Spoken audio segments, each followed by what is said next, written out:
Então a gente já falou aqui sobre o bico, agora a gente vai falar sobre o hot block, ok? Vou tirar o bico aqui só para facilitar a visualização. Ok, o hot block nada mais é do que esse quadradinho aqui que você está vendo. Esse quadradinho, esse bloco, por sua vez, nada mais é do que um bloco de ferro com vários furinhos. Um deles é a entrada desse tubo que você está vendo, né? O outro é do parafuso que prende esse cartucho aqui, ó. Essa peça que eu vou mostrar para você. Essa peça aqui. Essa peça, ela é o cartucho de aquecimento. Cartucho quente, enfim.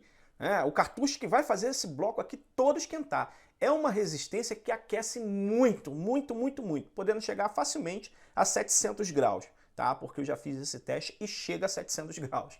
Então, esse componente aqui, ele vai aquecer esse bloco todo.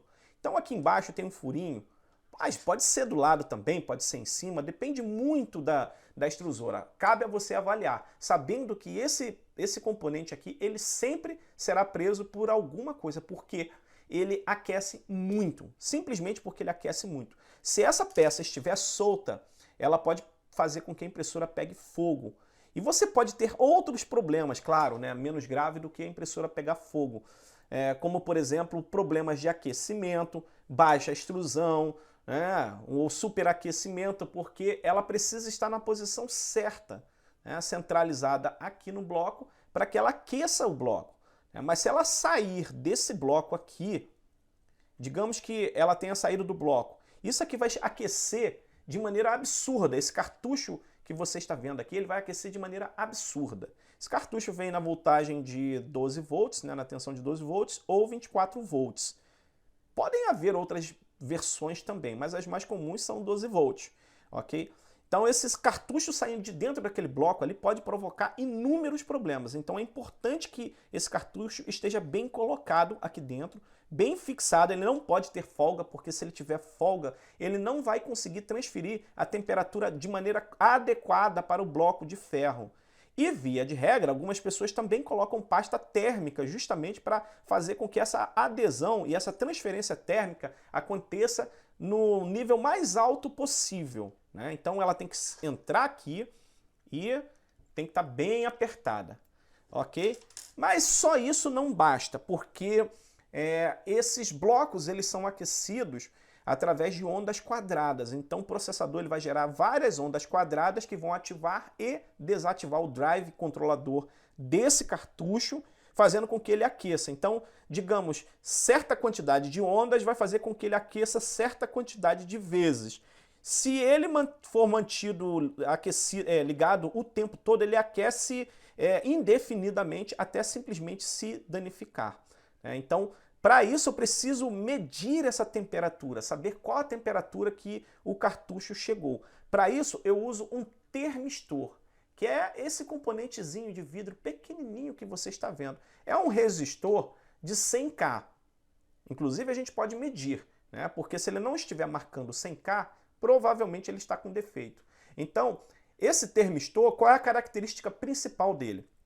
O valor da resistência dele altera de acordo com a temperatura, tá? E o microcontrolador é capaz de detectar essas pequenas alterações no valor do termistor e com isso ele consegue controlar a temperatura do bloco quente. Esse termistor, via de regra, ele fica bem ao lado do bloco quente, conforme você está vendo um furinho ali, tá? Então a gente enfia ele aqui para dentro. Também algumas pessoas colocam pasta térmica justamente para que a temperatura seja transferida com precisão para o termistor, tá? Então, o que acontece às vezes? O termistor sai do lugar. Então, se o termistor sair do lugar, digamos que ele fique longe do cartucho, isso aqui vai aquecer indefinidamente, tá? É claro que algumas impressoras, né, os firmware mais recentes já têm proteção contra isso. Ele percebe que não está havendo variação e ele simplesmente desliga tudo para evitar problemas maiores, né? Mas se por acaso o firmware não tiver esse tipo de proteção, isso aqui vai aquecer indefinidamente até pegar fogo, tá? Então é importante que ele esteja lá dentro daquele orifício para que ele capture a temperatura que está em torno do bloco aquecido ou do cartucho aquecedor. Ok? Então esse termistor ele vai variar os valores dele de acordo com a temperatura. Então aqui no bico eu tenho um termistor e um cartucho quente. E o resto é apenas metal, puro metal, não tem mais nada ali de eletrônico. O termistor, ele possui esse fio branco, mais fininho, mais sensível, e ele está conectado neste conector aqui. Claro, nem todo bico de impressão, nem toda cabeça de impressão tem essa característica desse conector. Este aqui é um caso específico de uma impressora específica. Esse componente aqui ele pode ser testado, porque às vezes ele dá defeito. Então a gente pode medir o valor marcado aqui, que tem que dar em torno de 100K, próximo a 100K. Se ele tiver com um valor muito diferente disso, ele está com um problema.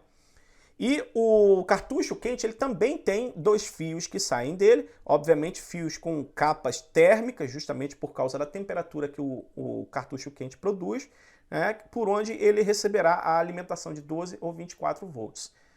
Vamos fazer um teste aqui só para a gente ver como é que está o funcionamento desse termistor. Com o multímetro, basta colocar numa escala de 20 megas e pegar aqui os polos do termistor e simplesmente fazer a medição. E o valor próximo a 100 vai aparecer no multímetro. Observe, deu 0,94, né? É uma diferença aí de 6. Ou seja, pouca coisa faz parte do funcionamento do termistor. Esse conjunto aqui, ele vai preso no dissipador de caloria, que nada mais é do que um tubo de alumínio, conforme você está vendo. Tem apenas uma entrada aqui para a válvula que prende o PTFE e do outro lado a saída, né? O que acontece? Quando a gente coloca essa peça aqui no alumínio, existem alguns parafusinhos que a gente pode fixá-la na altura certa, né? Então a altura certa é até ela encostar aquela base lá de alumínio que você está vendo. Então empurre-a até que ela toque a base de alumínio. Tocou a base de alumínio sem deixar nenhum gap, a gente aperta aqui, ó. Aperta os parafusos até que ela seja fixada. Ok, a base foi fixada e daí a gente entra com o PTFE por aqui. Claro, com a válvula no lugar, porque senão o PTFE não vai ficar preso. Tem que colocar a válvula no lugar. E aí esse PTFE ele precisa ser introduzido até, deixa eu mostrar aqui para vocês, ele tem que ser introduzido até que ele, ó, se eu for empurrando, ele vai sair aqui na parte de baixo, observe. É bem duro, pessoal, por isso é bom ficar esperto a esse momento, porque isso aqui é o motivo de muita gente sofrer. Muita gente sofre por causa desse PTFE, porque não empurra ele adequadamente até que ele saia. Observe, ele está saindo ali do outro lado, ó, na outra ponta.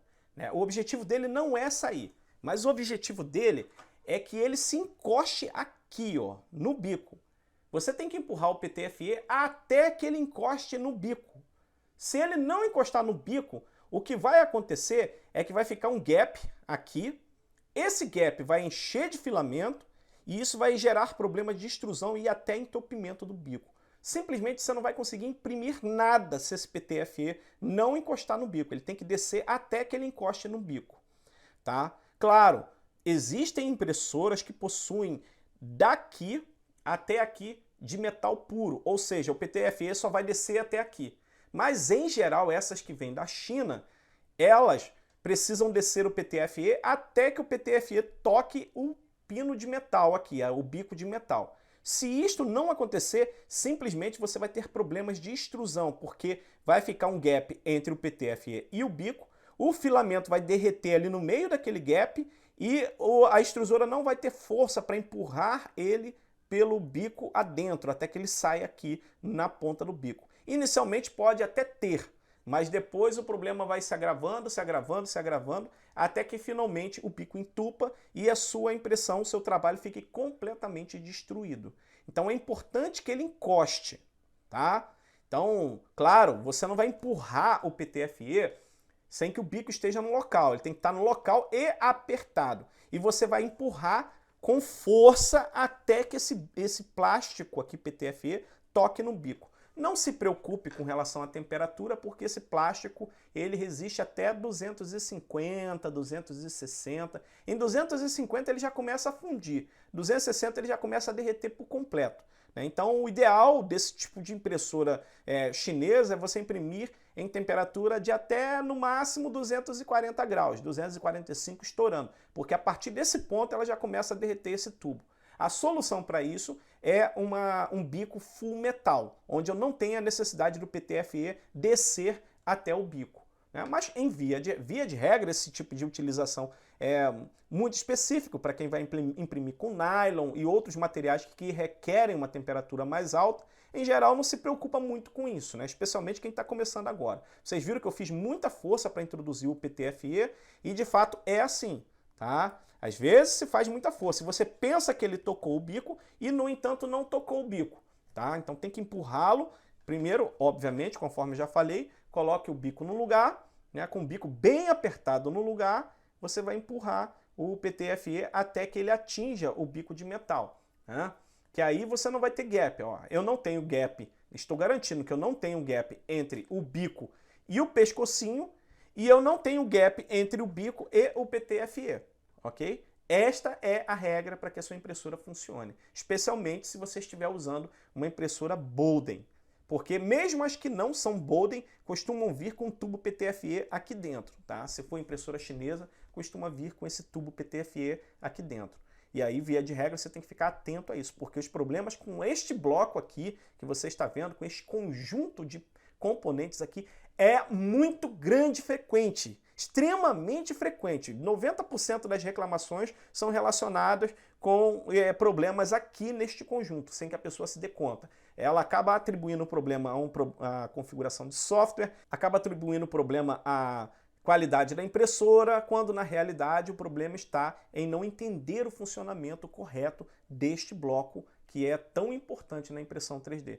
Não pode haver folga alguma, tem que ser 100% fixo, firme, especialmente o conjunto aqui do termistor mais o bloco quente. Isso aqui não pode ter folga de maneira alguma, porque é perigoso. Então tem que garantir que esse conjunto aqui esteja funcionando adequadamente. Isso aqui é basicamente o cerne da impressão 3D. A parte que derrete o material e vai depositando o material de acordo com as coordenadas enviadas pelo microcontrolador.